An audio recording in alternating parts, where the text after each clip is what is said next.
কতটুকু দূরত্ব?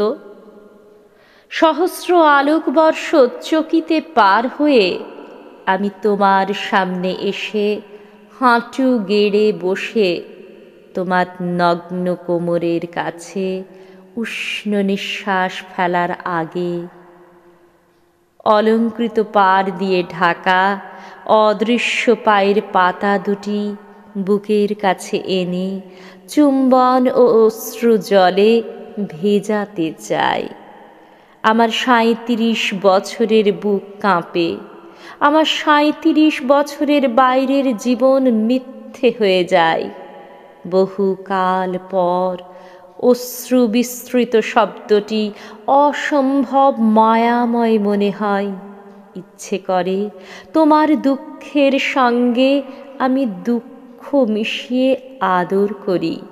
সামাজিক কাঁথা সেলাই করা ব্যবহার তছনছ করে স্ফুরিত হয় একটি মুহূর্ত। আমি চেয়ার ছেড়ে উঠে তোমার পায়ের কাছে। বাইরে বড় চেঁচামেচি, আবহাওয়া যখন তখন নিম্নচাপ।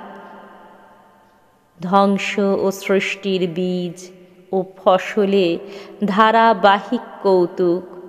অজস্র মানুষের মাথা নিজস্ব নিয়মে ঘামে। সেই তো শ্রেষ্ঠ সময় যখন এ সব কিছুই তুচ্ছ, যখন মানুষ ফিরে আসে তার ব্যক্তিগত স্বর্গের অতৃপ্ত সিঁড়িতে, যখন শরীরের মধ্যে বন্দি ভ্রমরের মনে পড়ে যায় এলাচ গন্ধের মতো বাল্যস্মৃতি। তোমার আলোক সামান্য মুখের দিকে আমার স্থির দৃষ্টি।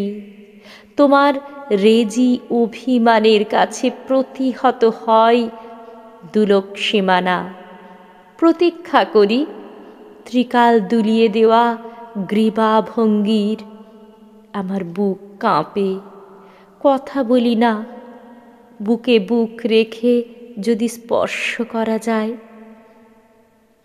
ব্যথা সরিত সাগর। আমি চেয়ার ছেড়ে উঠে আসি অসম্ভব দূরত্ব পেরিয়ে। চোখ শুকনো, তবু পদচুম্বনের আগে অশ্রুপাতের জন্য মন কেমন করে।